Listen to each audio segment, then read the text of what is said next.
வணக்கங்கள். சென்ற வகுப்போட தொடர்ச்சி தான் இன்னைக்கு பார்க்க போறோம். இன்னைக்கு நம்ம பார்க்க போற பாடத்தை பெண்கள் இயக்கங்கள் மற்றும் சுற்றுச்சூழல் இயக்கம். இந்த தலைப்புல இந்திய பெண்கள் நீண்ட காலமாக மிகப்பெரிய சக்தியாக உருவெடுத்தார்கள். அவர் அப்படிதான் பார்க்கப்பட்டுச்சு.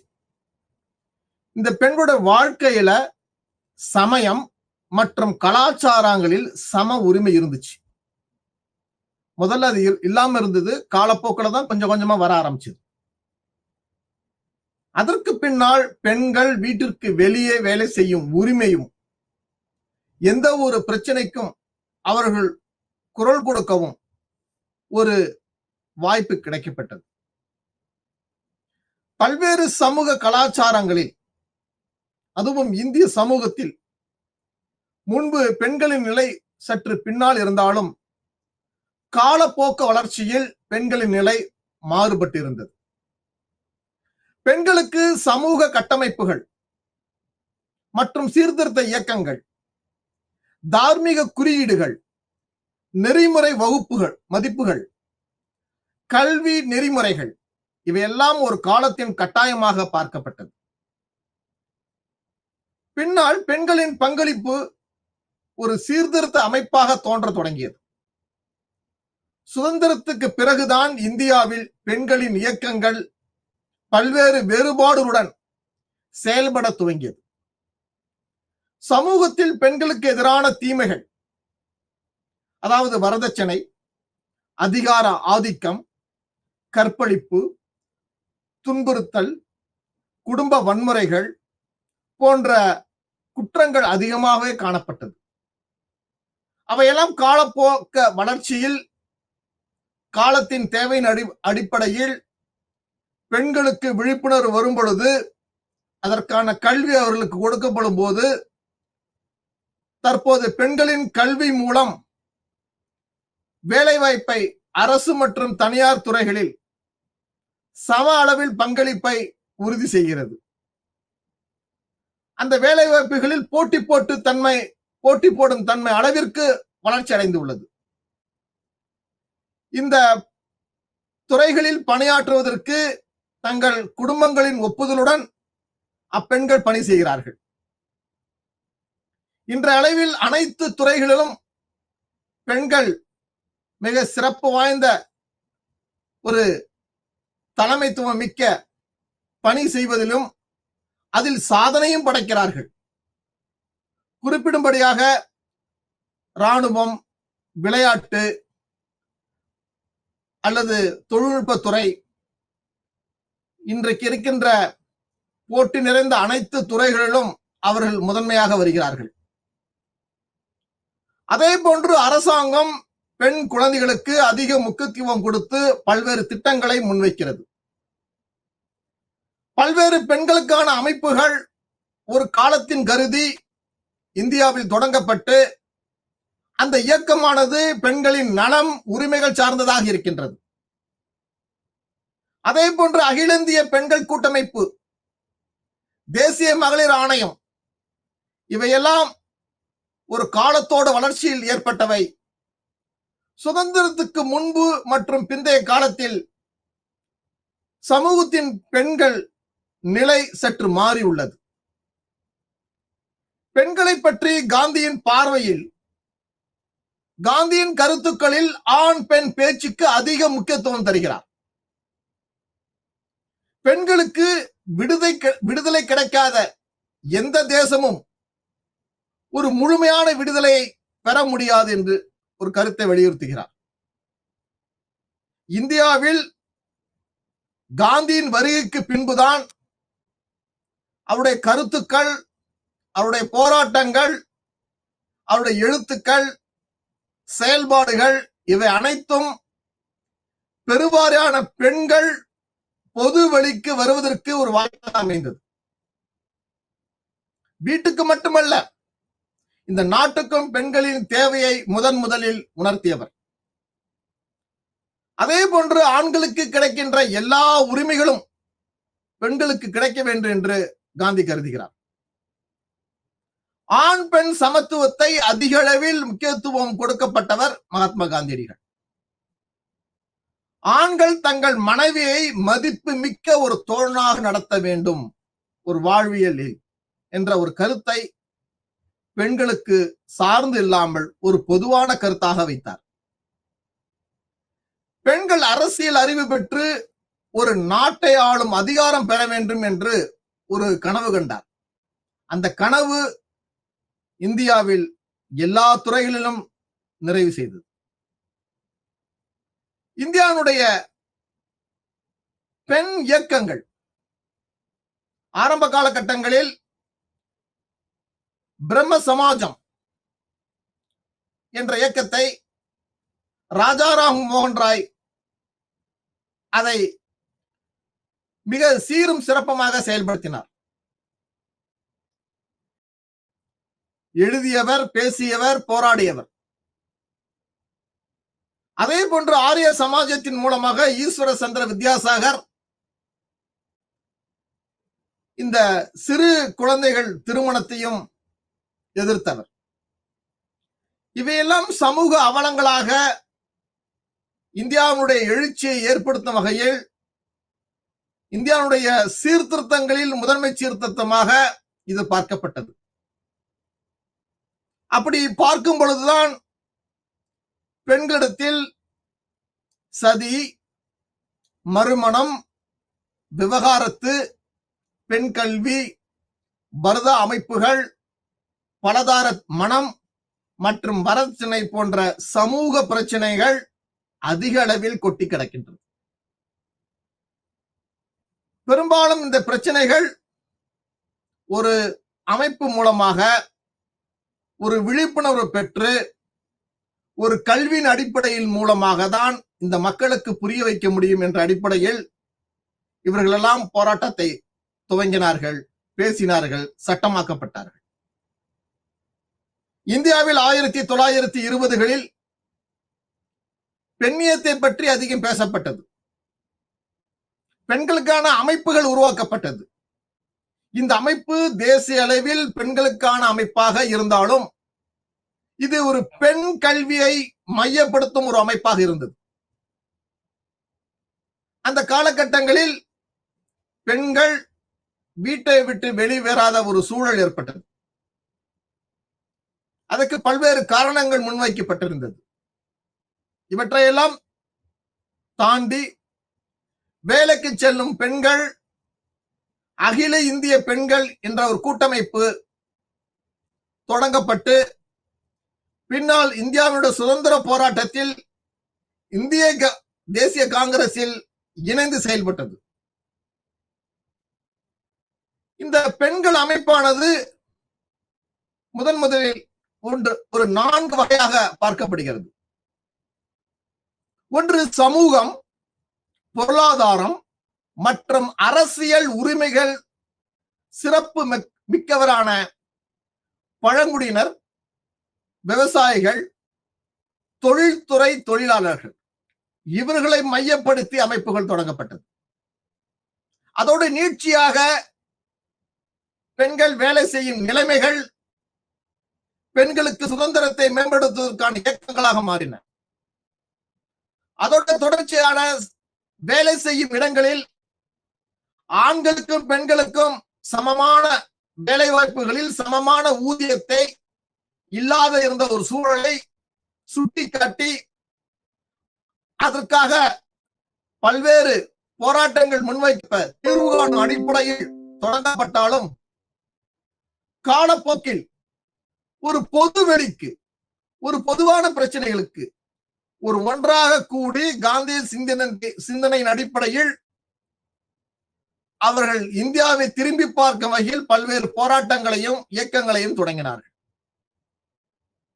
அந்த அடிப்படையில் 1973 சிப்கோ இயக்கம், இந்த இயக்கத்தில் மிர்ரா பென், சரளா பென், பீம்லா பென், ஹீமா தேவி, குன்கா தேவி, பச்சினி தேவி, இத்வாரி தேவி, ஜமுனா தேவி போன்றவர்கள் ஒரு ஆளுமையாக இந்த சிப்கோ இயக்கத்தில் கலந்து கொண்டு சுந்தர்லால் பகுகுணாவுடன் இணைந்து போராடத் தொடங்கினார்கள்.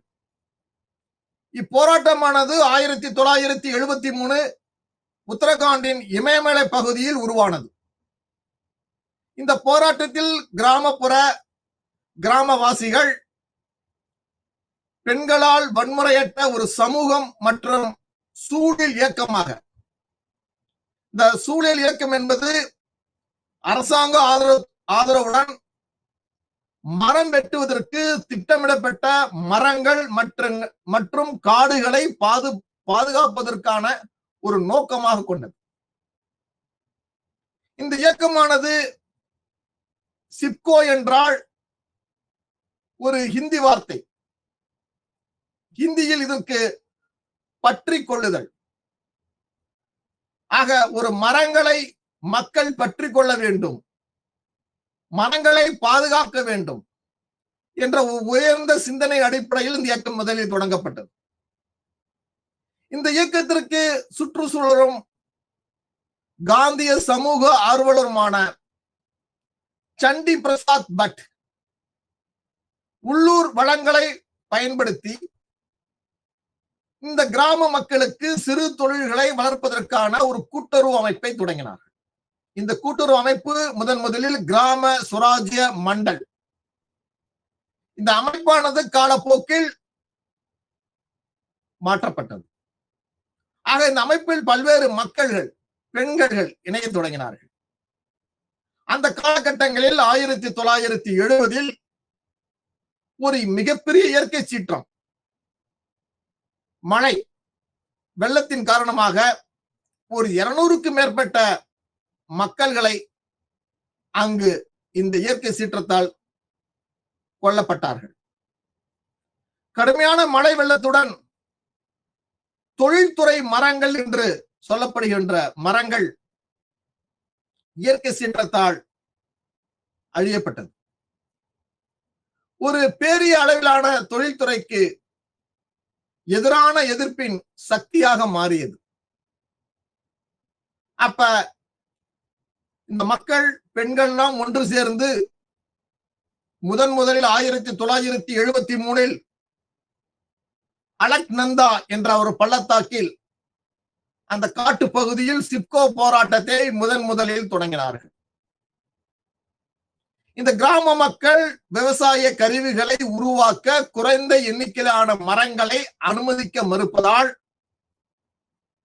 இந்த கிராம மக்கள் காட்டுக்குள் சென்று மரம் வெட்டப்படுவதை தடுக்க மரங்களை தழுவினார்கள்.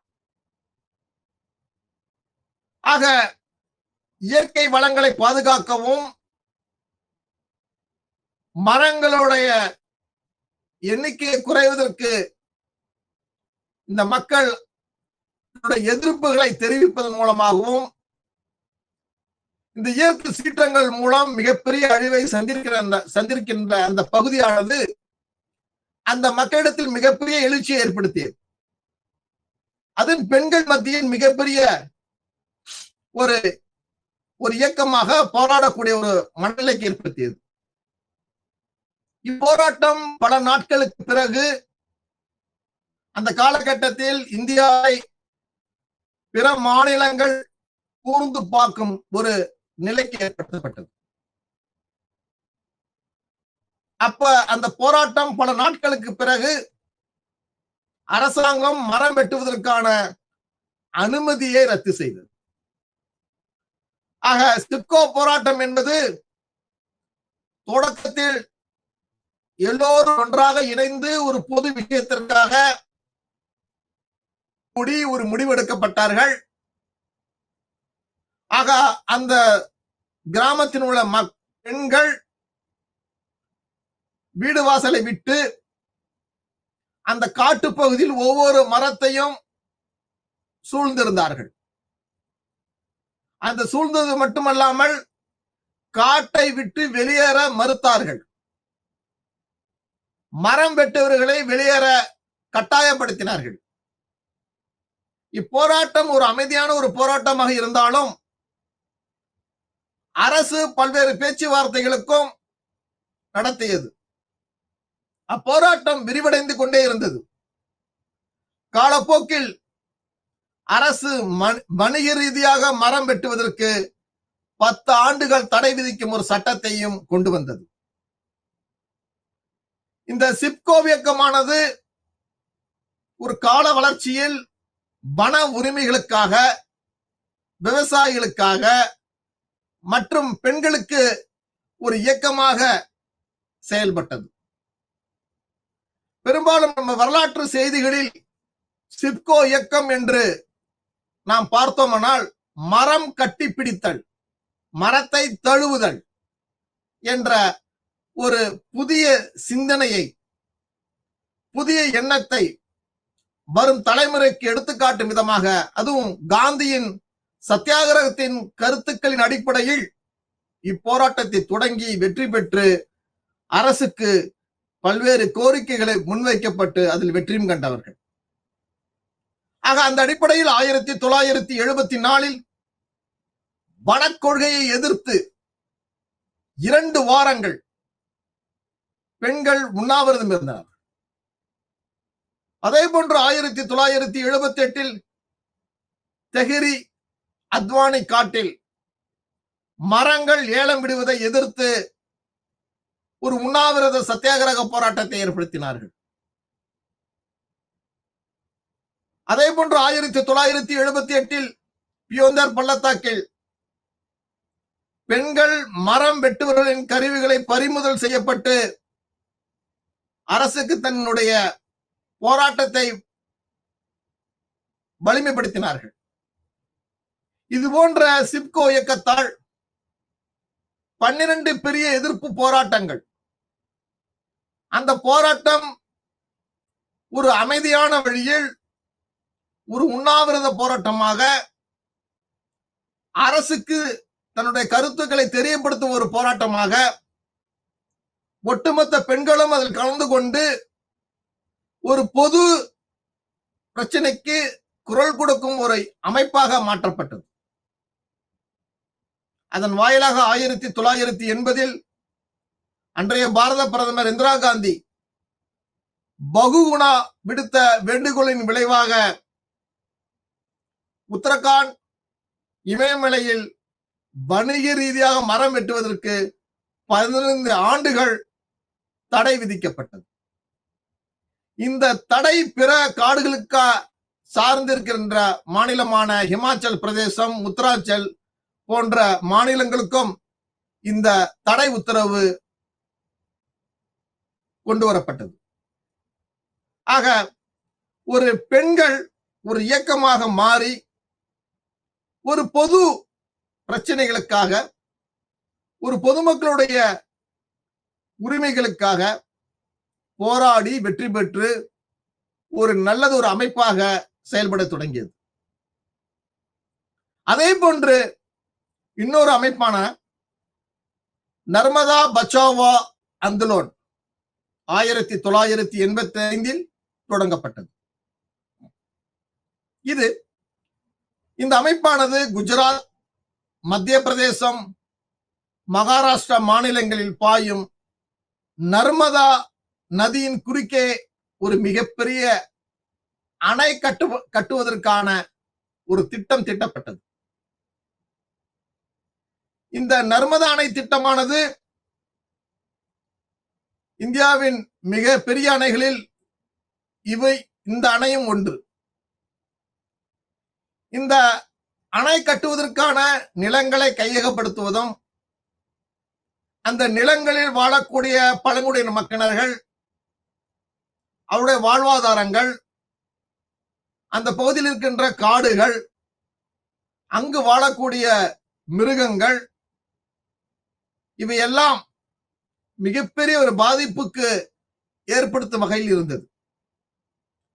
அதை எதிர்த்து ஒரு உலகுக்கு வெளிப்படுத்தும் வகையில் ஒரு உண்ணாவிரத போராட்டத்தை ஏற்படுத்தினார்கள்.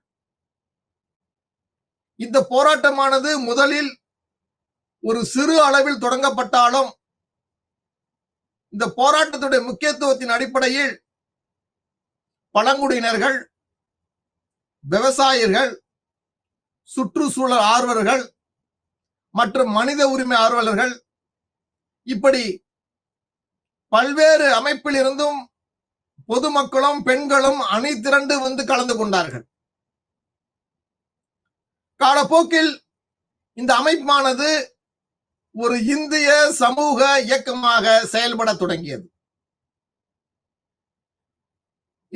இந்த அணையானது குஜராத்தில் உள்ள சர்தார் சரோவர் அணை ஆற்றின் மிகப்பெரிய அணைகளில், இந்தியாவின் மிகப்பெரிய அணைகளில் ஒன்று. இந்த அணையினுடைய நோக்கமானது நீர்ப்பாசனம் மற்றும் மின்சாரம் வழங்குவதாக இருந்தாலும் இந்த அணை கட்டப்படுவதால் பாதிக்கப்பட்ட மக்களுக்கு ஒரு சரியான மறுவாழ்வு அங்கு கொடுக்கப்படவில்லை. அதை வலியுறுத்தும் விதமாகவும் அப்படி இந்த போராட்டங்கள் ஒரு அமைதியான காந்திய கொள்கையுடன் செய்திகளிலும் இந்த செய்திகள் தவறாமல் பிரசுரிக்கப்பட்டது. இப்போராட்டமானது அனைத்து மாநிலங்களிலும் சமூகவாதிகள், மாணவர்கள், பெண்கள் அமைப்பினர்கள் போன்றவர்கள்லாம் இதற்கு ஆதரவு தெரிவிக்க தொடங்கினார்கள். அந்த காலகட்டங்களில் அந்த கிராமங்களின் ஆலோசனையை சரிவர பதிவு செய்யவில்லை. அந்த பகுதியினுடைய நிலப்பதிவேடுகள் சரியாக புதுப்பிக்கப்படவில்லை. இவற்றையெல்லாம் மேற்கோள் காட்டி இந்தியாவுடைய மிகச்சிறந்த சமூக சேவகர், பெண்களுக்கெல்லாம் ஒரு முதன்மையாக இருக்கக்கூடிய மேதா பட்கர் என்பவர் பெண்களை மட்டும் அவர் அணி திரட்டவில்லை, பொதுமக்களையும் கிராமவாசிகளையும் மாணவர்களையும் பல்வேறு இளைஞர் அமைப்புகளையும் ஒன்றாக திரட்டினார்கள். மக்களை திரட்டி ஒரு ஒற்றுமை, ஒரு அணிவகுப்பாக மாற்றினார்கள்.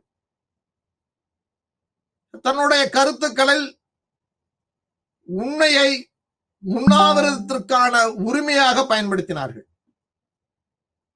ஒரு வன்முறையற்ற அணுகுமுறையுடன் போராடினார்கள்.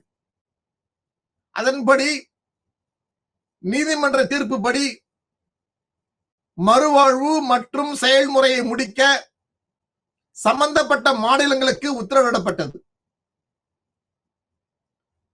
இந்த அணை கட்டும் விவகாரத்தில் உலக வங்கி தன்னுடைய நிலைப்பாட்டை மறு ஆய்வு செய்தது. ஒரு உயர்மட்ட விழிப்புணர்வை ஏற்படுத்துவதன் மூலம் ஒரு நாட்டிற்கு ஒரு சிறந்த சேவையை செய்ய முடிந்தது. ஆக தற்போது அந்த அணை மக்கள் மத்தியில் செயல்பாட்டுக்கு இருந்தாலும் இந்த அணைக்கு பின்னால் பல்வேறு பிரச்சனைகள், சங்கடங்கள், வருத்தங்கள் எல்லாம் இந்த அமைப்புகள் பயன்படுத்தி அந்த மக்களுக்கு ஒரு நல்லது ஒரு வாய்ப்பை ஏற்படுத்தியது. ஒரு ஒற்றுமையாக நின்று இந்த சரோவர் அணை திட்டம் ஒரு மிகப்பெரிய ஒரு அழிவிலிருந்து மீளத் தொடங்கியது. இதே போன்று அந்த காலகட்டங்களில் அடுத்த ஒரு அமைப்பானது வரதட்சணை எதிர்ப்பு இயக்கம். இது 1980 ஏற்பட்டது. ஆனால் இந்தியாவில் வரதட்சணை தடை சட்டம் 1961 கொண்டு வந்தாலும் நம்முடைய சமூக அமைப்புகளில் பெண்களுக்கு இந்த வரதட்சணை கொடுக்கும் ஒரு அமைப்பு எல்லா பிரிவுகளிலும் இருந்தது. இந்த பெண்களுக்கான வரதட்சணை பழக்க வழக்கங்கள் பின்னால் அது வலியுறுத்தப்பட்டு ஒரு எதிர்பார்ப்பை ஏற்படுத்தும் வகையில் தங்களுடைய சமூகத்தினுடைய அந்தஸ்தை உயர்த்தி காட்டும் வகையில் ஏற்படுத்தும் வகையில் இவையெல்லாம் இந்த வரதட்சணை எதிர்பார்க்கப்பட்டது. அப்படி வரதட்சணை ஏற்படுத்தப்படும் போது பெண்களுக்கான கொடுமைகளும், கொலைகளும், இறப்புகளும், காயங்களும், வன்முறைகளும் மிக அதிகமாக இருந்தது. 1980 ஒரு அதிகமான வரதட்சணை இழப்பு. அந்த காலகட்டங்களில் முதலில் மகாராஷ்டிரம், கர்நாடகம் மற்றும் குஜராத் போன்ற இடங்களில் இந்த வரதட்சணை எதிர்ப்பை வலியுறுத்தும் விதமாக பெண்கள் ஒன்று சேர்ந்து ஒரு போராட்டத்தின் மூலம் வரதட்சணை கொடுமைகளை இந்த உலகுக்கு வெளிக்காட்டினார்கள். அதற்கு மகிழா தட்சிண சமிதி என்ற முதல் போராட்டமாக அமைந்தது. இந்த மகிழா தட்சிண சமிதி தான் இந்த பெண்களுடைய போராட்டங்களை முன்னெடுத்தது. காலப்போக்கில் நாரி ரக்ஷா சமிதி மற்றும் மகிழா தட்சிண சமிதி என்ற இந்த அமைப்பு ஒரு சட்ட போராட்டத்திற்கான அமைப்பாக மாறத் தொடங்கியது. இப்படி இந்த போராட்டத்தின் வாயிலாக பெண்களுக்கு இழைக்கப்படும் கொடுமைகளை பெண்களுக்கு ஆதரவாகவும் சட்ட ரீதியான வழிமுறைகளை ஏற்படுத்துவதற்கு இந்த அமைப்புகள் வழிவகுத்தன. அதே போன்று இன்னொரு அமைப்பானது மது விலக்கு இயக்கம்.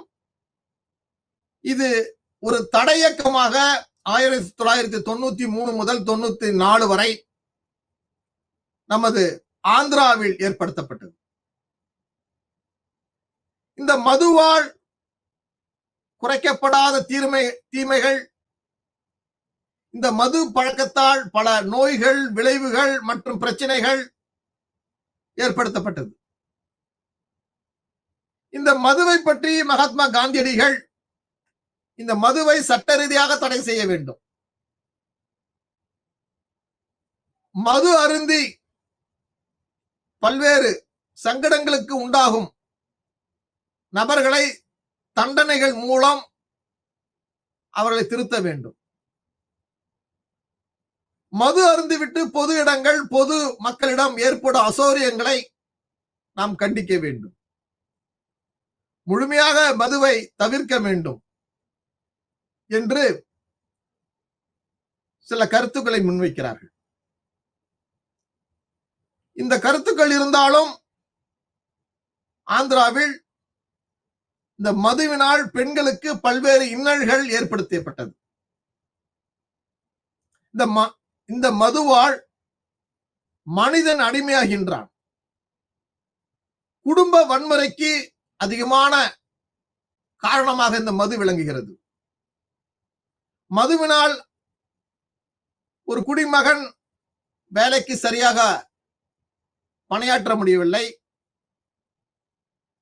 அப்படி பணியாற்ற சூழலும் தன்னுடைய பணியை சரியாக செய்ய முடியாத ஒரு சூழல்.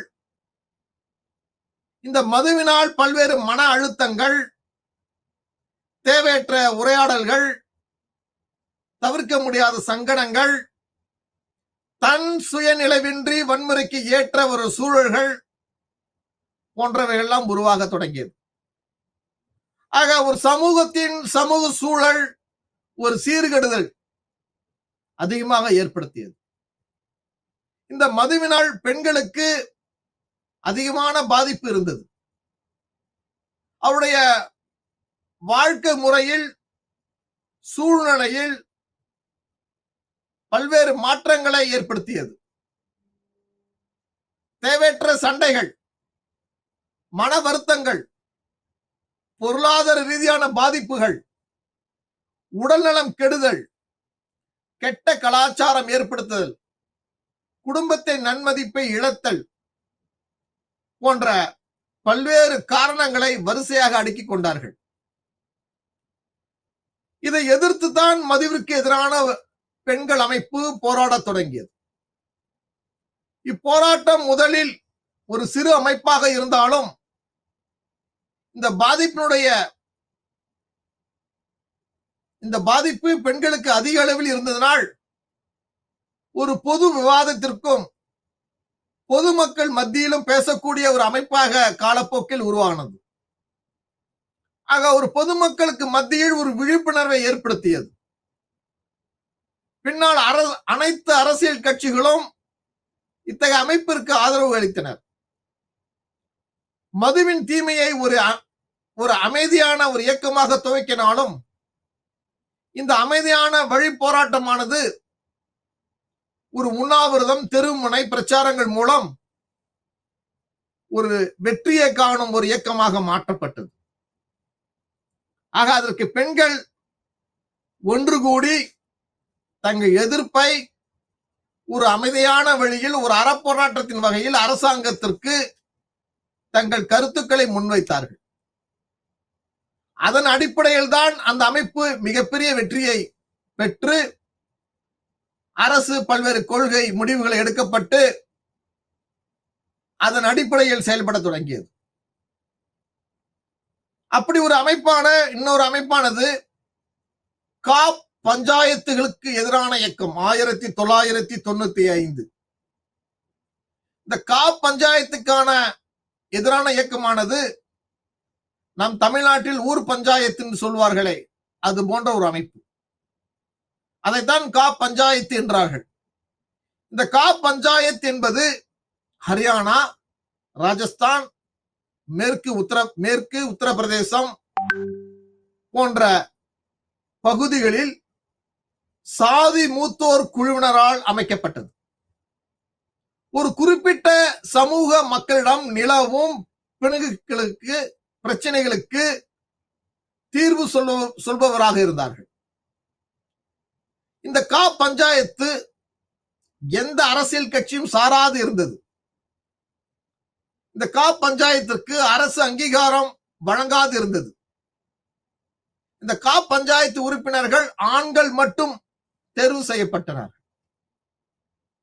அந்த அமைப்புகளில் பெண்களுக்கு அந்த கூட்டத்தில் அனுமதிக்கப்படவில்லை. ஆக இந்த காப் பஞ்சாயத்தானது சமூக பிரச்சனைகளான கருக்கலைப்பு, மது குடித்துவிட்டு துன்புறுத்துதல், வரதட்சணை, பெண் கல்வி போன்ற சமூக பிரச்சனைகளை இவர்கள் கையாள தொடங்கினார்கள். அதன் அடிப்படையில் 1995 ஜிந்த் மாவட்டத்தில், இந்த மாவட்டம் ஹரியானாவில், ஒரு கலப்பு திருமணத்தை எதிர்க்க தொடங்கியது இந்த காப் பஞ்சாயத்து. இந்த காப் பஞ்சாயத்தில் கலப்பு திருமணத்தில் 12 வயது பெண்ணை பலாத்காரம் செய்ய பஞ்சாயத்து தீர்ப்பு வழங்கப்பட்டது. அந்த தீர்ப்பை எதிர்த்து அந்த கிராம மக்கள் அனைவரும் ஒன்று கூடி சுமார் 1000க்கு மேற்பட்ட பெண்கள் ஒரு அமைதியான ஒரு போராட்டத்தை ஏற்படுத்தினார்கள். இப்போராட்டமானது ஜக்மதி சங்வான் என்பவருடைய தலைமையில் நடைபெற்றது. ஆக இந்த போராட்டம் மிகப்பெரிய எழுச்சியும் வெற்றியும் பெற்று தந்தது. முதலில் பெண்கள் ஒரு பெரும் இயக்கமாக ஜக்மதி சங்வான் சுமார் 50,000க்கு மேற்பட்ட பெண்கள் ஒன்று கூடி பல்வேறு மாற்றங்களை கொண்டு வந்தனர். பின்னால் ஜன்வாடி மகிழா சமிதி என்ற ஒரு அமைப்பாக மாறத் தொடங்கியது. இந்த அமைப்பானது காலப்போக்கில் பெண் கரு கொலை மற்றும் கௌரவ கொலை போன்ற பிரச்சனைகளுக்கு குரல் கொடுத்தது மட்டுமல்லாமல் அதற்கு ஒரு போராடும் அமைப்பாக மாறத் தொடங்கியது. ஆக இந்த பெண்கள் அமைப்பானது ஒரு பொது சமூக பிரச்சனைகளுக்கு உட்படுத்தும் போது அதோட பரிமாணங்கள் அதிகமான அளவில் பயன்பாட்டுக்கு வர தொடங்கியது. அதே போன்று இன்னொரு அமைப்பானது குலாபி கேங் அப்படின்னு சொல்றாங்க, குலாபி குழு என்று சொல்றாங்க, 2002 கொண்டு வரப்பட்டது. இந்த அமைப்பானது உத்தரப்பிரதேசில் பண்டாப் மாவட்டத்தில் சம்பல்பால் தேவியால் உருவாக்கப்பட்ட ஒரு பெண்கள் இயக்கமாக தொடங்கப்பட்டது. ஏழ்மையான மாவட்டம், அதில் ஆணாதிக்கமிக்க மாவட்டம், கடுமையான சாதி பிளவுகள், பெண்கள் கல்வி அறிவு இல்லாமை, அதிகமான குடும்ப வன்முறைகள், குழந்தை தொழிலாளர்கள், குழந்தை திருமணங்கள், வரதட்சணை போன்ற பிரச்சனைகளை உள்ளடக்கிய அந்த பகுதியானது அவற்றை மையப்படுத்தி தொடங்கப்பட்ட ஒரு அமைப்பு. இந்த அமைப்பானது காலப்போக்கில் இளஞ்சிவப்பு புடவை அணிந்து கொண்டு மூங்கில் குச்சியை பயன்படுத்தும் ஒரு பெண்கள் அமைப்பாக பிங்க் கேங் என்று ஒரு பெயர் அழைக்கப்பட்டது. ஆக பெண்களாக ஒன்றாக சேர்ந்து தன்னுடைய பிரச்சனைகளுக்கு அந்த பகுதியில் உள்ள அனைத்து மக்களும் ஒன்றாக இணைந்து தங்களுக்குன்னு ஒரு கொள்கையை ஏற்படுத்திக் கொண்டு அதில் வெற்றியும் பெறுகிறார்கள். அதே போன்று ராணுவத்திற்கு எதிரான ஒரு போராட்டம் மணிப்பூரில் உள்ள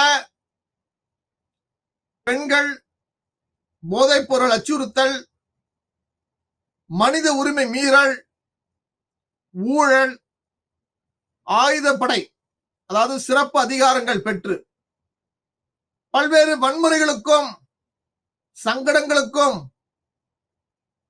பெண்களை மிக சரியான முறையில் நடத்தாத இருந்த ஒரு சூழல் ஏற்பட்டது. அதை கண்டித்து பெண்கள் ஒன்று சேர்ந்து போராடினார்கள். அப்போராட்டமானது அனைவராலும் இந்தியாவுடைய அனைத்து பகுதியில் இருந்தும் மக்கள்கள் அந்த போராட்டத்தை எதிர்நோக்கினார்கள். அதே போன்று நிர்பயா இயக்கம் 2012 நமது தலைநகர் தில்லியில் ஒரு மருத்துவக் கல்லூரி மாணவி நிர்பயா என்ற ஒரு பெண் இரவு நேரத்தில் பணி முடிந்து தன் வீட்டுக்கு திரும்பும் நிலையில் வன்புணர்வு பலாத்காரத்தால் பாதிக்கப்பட்டு அந்த பெண் ஒரு இறக்கும் சூழல் ஏற்பட்டது. இந்தியாவுடைய அனைத்து மாநிலங்கள் மட்டுமல்ல, உலகத்திலிருந்து ஒரு பதற்றத்தை ஏற்படுத்திய அந்த நிகழ்வு பெண்களுக்கு எதிரான வன்முறைகளுக்கு குரல் கொடுக்க தொடங்கிய அது பத்திரிகையின் வாயிலாகவும் ஊடகத்தின் வாயிலாகவும் பல்வேறு பெண்கள் அமைப்புகளிலிருந்தும் சமூக ஆர்வலர்கள், மனித உரிமை ஆர்வலர்கள் இவர்கள் எல்லாம் ஒன்று சேர்ந்து இந்த பெண்களுக்கான உரிமைகளுக்கு எதிராக ஒரு போராடும் இயக்கமாக குரல் கொடுக்க தொடங்கியது. அப்படி தொடங்கப்பட்ட அந்த அமைப்பானது, இந்த இயக்கமானது மக்களிடம் விழிப்புணர்வை ஏற்படுத்தியது. அதன் வாயிலாக நிர்பயா சமோரா பாரம்பரிய நடனம் 2013 இருந்து தொடங்கப்பட்டது. இந்த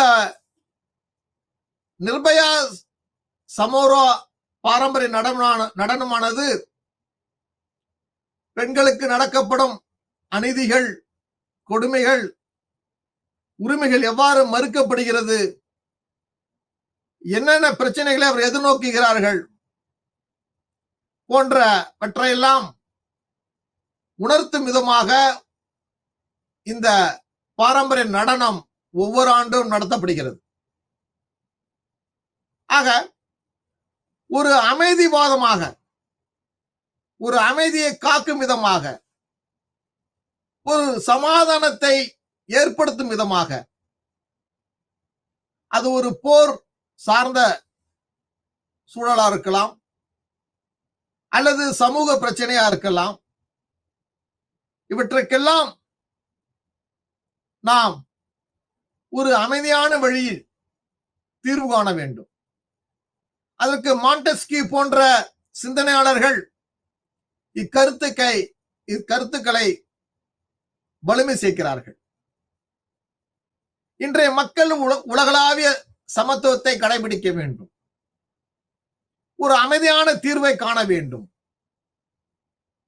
இந்த பெண்கள் ஒரு போராட்டத்தின் மூலம் ஒரு சமாதானத்தின் வடிவமாக மாற வேண்டும்.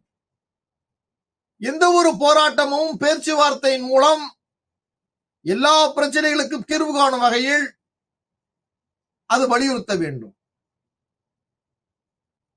போர், வன்முறை போன்றவற்றுக்கெல்லாம் ஒரு எதிர்ப்பு கொள்கையாக இத்தகைய பெண்கள் அமைப்பு முன்னெடுக்க வேண்டும்.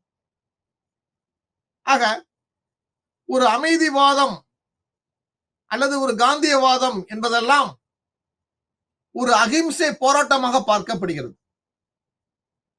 அந்த போராட்டமானது கருத்துக்களும் செயல்முறைகளும் காந்தியை போன்று ஒரு வழித்தோன்றலாக இருக்கின்றது. அப்படி தோன்றும் பொழுதுதான் 1970 1980 அமைதியான பள்ளத்தாக்கு இயக்கம், இந்த இயக்கமானது தென்னிந்தியாவின் தென்பகுதியான கேரள மாநிலத்தின் பாலக்காடு மாவட்டத்தில் நீலகிரி மலையில் அமைந்துள்ள இந்த பள்ளத்தாக்குகளில் பல்வேறு இயற்கை சீற்றங்கள், மழை, வெள்ளம் இவற்றின் காரணமாக இயற்கை பாதிக்கப்பட்டது. அந்த பாதிப்பை அரசுக்கு தெரியப்படுத்தும் வகையில் அந்த மக்கள் அந்த பகுதியில் ஒன்றாக சேர்ந்தார்கள். அந்த மலைப்பகுதியில் உள்ள அரிய வகை தாவரங்கள் மற்றும் விலங்கினங்களை 1847 அந்த ஆண்டுகளில் தாவரவியல் அறிஞர் ராபர்ட் பெய்ட் என்பவர் இந்த பகுதி ஒரு முக்கியம் வாய்ந்த பகுதி, அதை பாதுகாக்கப்பட வேண்டும், அப்படி பாதுகாக்கப்பட்டால்தான் அரிய வகை தாவரங்களையும் விலங்குகளையும் இந்த இயற்கையும் நாம் போற்றி பாதுகாக்க முடியும். அப்படி இயற்கையை பாதுகாக்கும் பொழுதுதான் நம்முடைய காலநிலைகளாக இருக்கட்டும், எல்லா சூழலுக்கும் இயற்கையை சார்ந்து இருக்கக்கூடிய ஒரு சூழலாக மாற்றப்படும். ஆக 1973 இந்த பகுதி ஒரு அமைதியான பள்ளத்தாக்கு இயக்கமாக மாற்றப்பட்டது. கேரளாவில் பெண்கள் அதிகமாக கலந்து கொண்ட ஒரு போராட்டம், ஒரு அமைதி வழி போராட்டம். அதன் மூலம் பொதுமக்களும் கலந்து கொண்டார்கள். இந்த கேரளாவில் பாலக்காடு மக்கள் இந்த போராட்டத்தின் மூலம் காட்டின் வலிமை, வளமை, வெள்ளம், அந்த வெள்ளத்தை தடுப்பதற்கான வழிமுறைகள், அங்கு கொண்டு வரப்படுகின்ற நீர்ப்பாசன திட்டம் போன்றவற்றை எதுக்கும் ஒரு சூழலாக, ஒரு சுற்றுச்சூழல் இயக்கமாக ஒன்று கூடி அந்த போராட்டத்தை முன்வைத்தார்கள். இந்த போராட்டத்துடைய நீட்சிதான் நீர்மின் திட்டம் ரத்து செய்யப்பட்டது. அந்த பகுதிகள் பாதுகாப்பு இடமாக அறிவிக்கப்பட்டது.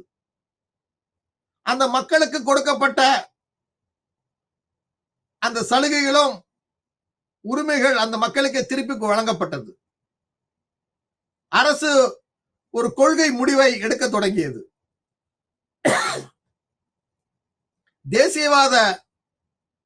தேசிய பூங்காவாக கேரளாவின் 2வது தேசிய பூங்கா அந்த பகுதியாக அறிவிக்கப்பட்டது. ஆக ஒரு சுற்றுச்சூழல் இயக்கங்கள்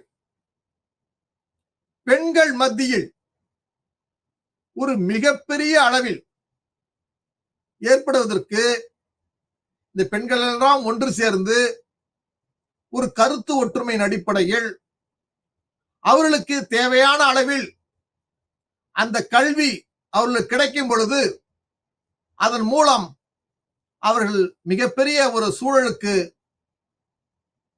தன்னை தயார்படுத்திக் கொண்டார்கள்.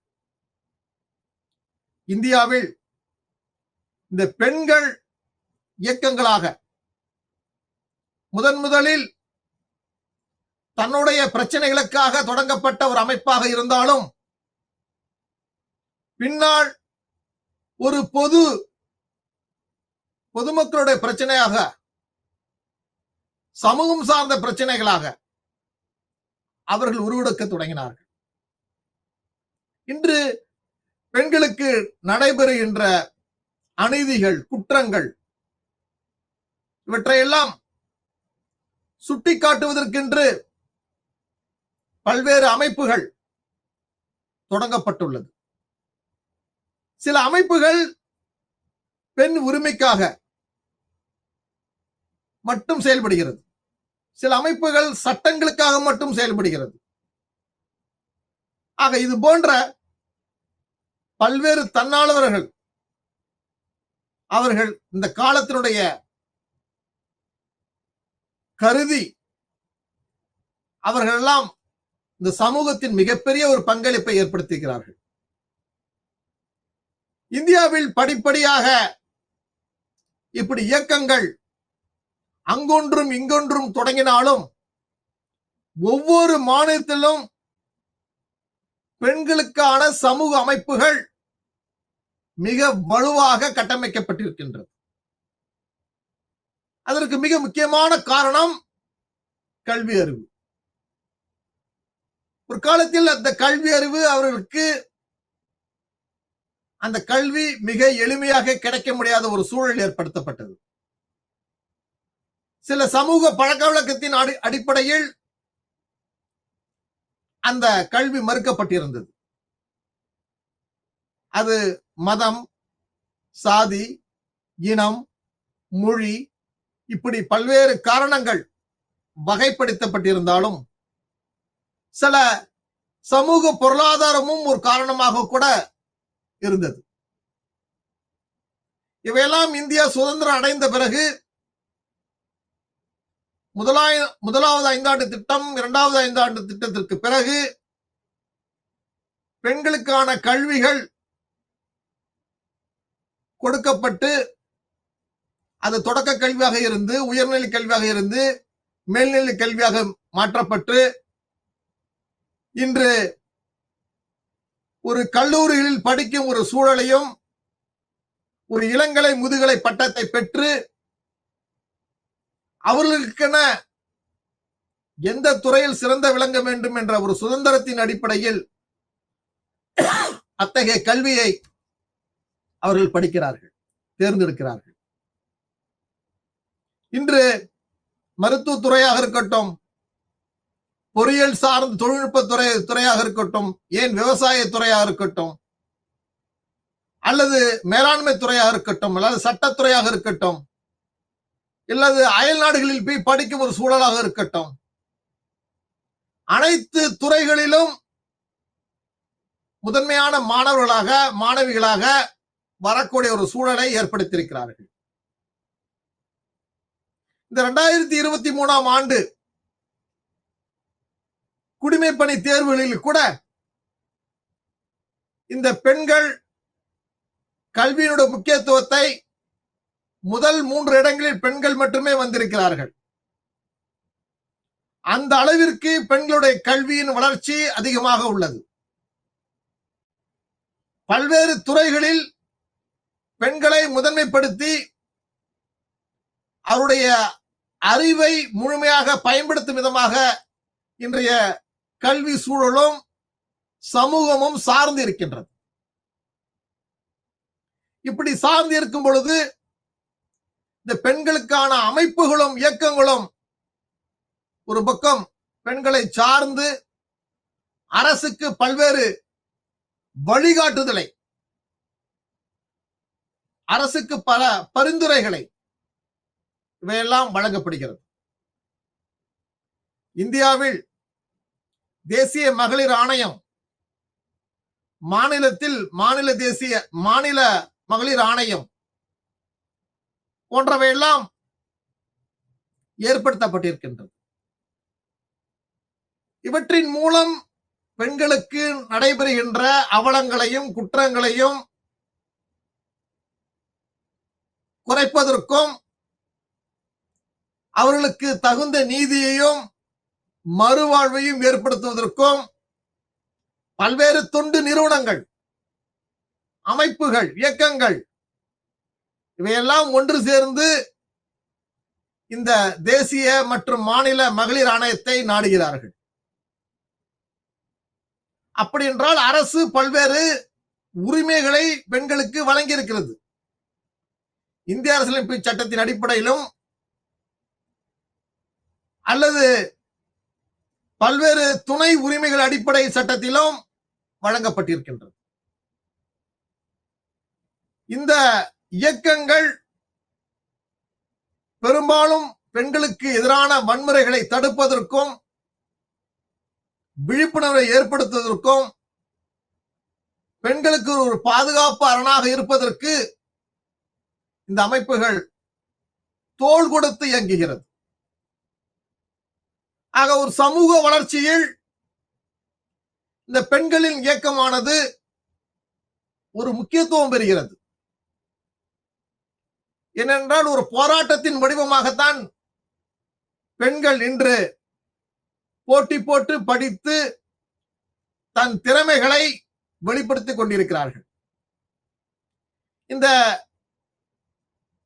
வெற்றியானது அவர்கள் நடைமுறை வாழ்க்கையில் குடும்ப வாழ்க்கையா இருக்கட்டும், அல்லது ஒரு பணி செய்கிற இடமா இருக்கட்டும், அல்லது ஒரு பொது இடங்களாக இருக்கட்டும், இத்தகைய சூழல்கள் அவர்கள் சந்திக்கும் பல்வேறு பிரச்சனைகள், உரிமைகள் மறுக்கப்படும் போது, அல்லது அவங்களை அத்தகைய பெண்களை அவமதிக்கும் போது அந்த பெண்களுக்கு நடைபெறுகின்ற இன்னல்கள் இவையெல்லாம் இந்த அமைப்பின் மூலமாகத்தான் இந்த சமூகத்திற்கு வெளிச்சம் போட்டு காட்டப்படுகிறது.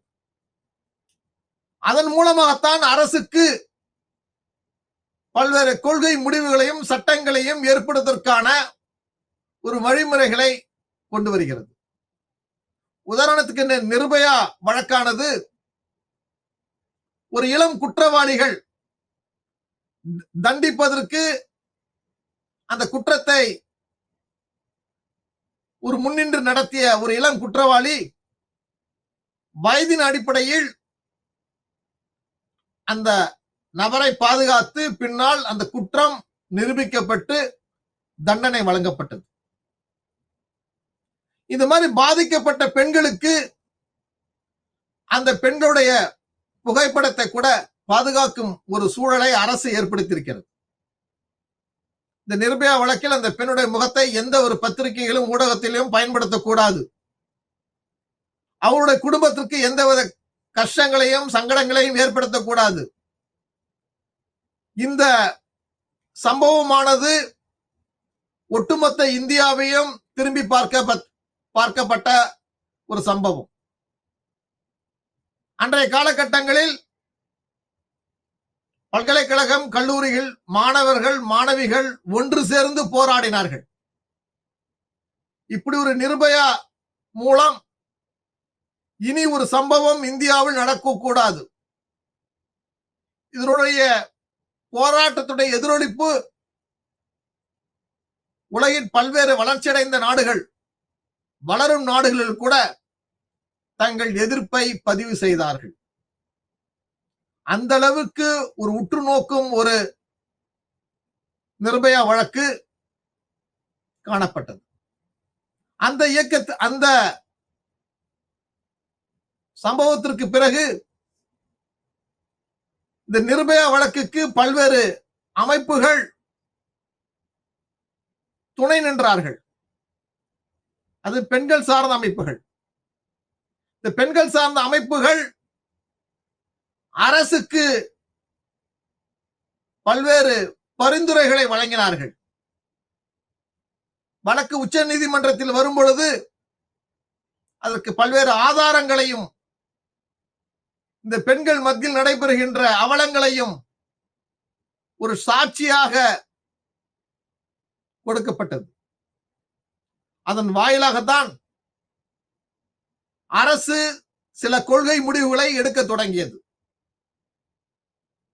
பல்வேறு சட்டங்கள் இருந்தாலும் நடைமுறை வாழ்க்கையில் பெண்களுக்கு நடைபெறுகின்ற குற்றங்கள் குறைய வேண்டுமானால் சில தண்டனைகளை கடுமையாக்க உறுதியளிக்கப்பட்டது. இந்த தண்டனைகள் பிற குற்றங்கள் நடக்காத வண்ணம் இருப்பதற்கு வழிகாட்டியது. ஆக தேசிய மகளிர் ஆணையத்துடைய புதிய கட்டடத்திற்கு நிர்பயா என்ற பெயரும் வைக்கப்பட்டது. இந்த பெண்கள் அமைப்பானது அதற்கு செவிசாய்க்கும் வகையில் பல்வேறு கருத்துக்களையும் முன்வைக்கப்பட்டது. மத்திய அரசு இந்த நிர்பயா மூலம் பல்வேறு நிதியை ஒதுக்கி பல்வேறு மாநிலங்களுக்கு பெண்கள் பொதுவாக பணியாற்றக்கூடிய இடங்கள், அந்த பணியாற்றக்கூடிய இடங்களுக்கு பயணிக்கின்ற பேருந்துகளாக இருக்கட்டும் அல்லது ரயில் போக்குவரத்தாக இருக்கட்டும், பொது இடங்களாக இருக்கட்டும், போன்ற இடங்களில் கேமராக்கள் வைக்கப்பட்டு அவையெல்லாம் உறுதிப்படுத்தப்பட்டது. அந்த உறுதியின் வாயிலாக அவருடைய பாதுகாப்பு உறுதிப்படுத்தப்பட்டது. அதே போன்று ஒவ்வொரு மாவட்டத்திலும் பெண் காவல் துறையை வலிமைப்படுத்தப்பட்டு அத்தகைய குற்றங்களை அலசி ஆராயப்பட்டு தனி பிரிவாக செயல்பட தொடங்கியது. அப்படி முதல் முன்மாதிரியான ஒரு காவல் நிலையத்தை தமிழகத்தில், இந்தியாவிற்கே முன்மாதிரியாக தமிழகத்தில் முதன்முதலாக கொண்டு வரப்பட்டது. அத்தகைய காவல் நிலையம் தான் தற்போது எல்லா மாநிலங்களிலும் விரிவுபடுத்தப்பட்டிருக்கின்றது. ஆக இத்தகைய அமைப்புகள் பெண் அமைப்பு வளர்ச்சி அடைவதற்கும் அத்தகைய வளர்ச்சி மூலம் பல்வேறு சட்டங்களை நடைமுறைப்படுத்துவதற்கும் பெண்களை பாதுகாப்புவதற்கு அரசு பல்வேறு வழிமுறைகளை ஏற்படுத்தியிருக்கிறது. இதற்கு பின்னால் இருப்பது ஒரு பெண்கள் அமைப்பாக இருந்தாலும் இதெல்லாம் அரசுடைய கவனத்தில் கொண்டு வருவதற்கு பல்வேறு பெண் குழந்தைகளுக்கான பல்வேறு திட்டங்களையும் கொள்கைகளையும் இன்றும் நடைமுறைப்படுத்திக் கொண்டிருக்கின்றது. ஆக இந்த பெண் இயக்கங்கள் எவ்வளவு முக்கியத்துவம் பெற்றிருக்கின்றன, எத்தனை வகையான இயக்கங்கள் தோன்றிருக்கின்றன, அந்த இயக்கத்தில் பெண்களுடைய பங்களிப்பு எவ்வாறு உள்ளது, ஒரு சமூக வளர்ச்சியினுடைய கட்டமைப்பில் பெண்களுடைய பங்கு என்பது மிக சாலச் சிறந்ததாக இருக்கின்றது. எனவே இந்த பாடத்தை நாம் படிக்கும் பொழுது பெண்களுடைய இயக்கங்களை பற்றி முழுமையாக தெரிந்து கொள்ள முடிகிறது. அவருடைய அவலங்களையும் கஷ்டங்களையும் துன்பங்களையும் நம்மால் உணர முடிகிறது. அதற்கான வழிமுறைகளாக இந்த இயக்கங்கள் இருக்கின்றன. இதை சார்ந்து சொல்கின்ற கருத்துக்களை அரசு கொள்கை வடிவாக சட்டங்களாக தீர்மானங்களாக ஏற்படுத்தப்பட்டு இன்று நடைமுறையில் உள்ளது. ஆக இந்த பாடம் வரும் தலைமுறைக்கு மட்டுமல்ல, ஒரு வரலாற்று பாடமாக இருந்தாலும் பல்வேறு செய்திகளை நீங்க எளிமையாக பதில் சொல்வதற்கும் இந்த பாடம் உங்களுக்கு சரியாக உள்ளது. எனவே அந்த பாடத்துடைய முக்கியத்துவம், அதனுடைய ஒவ்வொரு அமைப்புகளுடைய வளர்ச்சியை பற்றியும் நீங்கள் உணர முடியும், மிக எளிமையாக எழுத முடியும், நல்லதொரு மதிப்பெண்ணையும் அதில் பெற முடியும். எனவே இந்த பெண்கள் அமைப்பை நீங்கள் முழுமையாக படித்து நல்ல மதிப்பெண்ணை பெற வேண்டும். இந்த வகுப்பில் கலந்து கொண்ட அத்தனை பேருக்கும் நன்றி கலந்த வணக்கம்.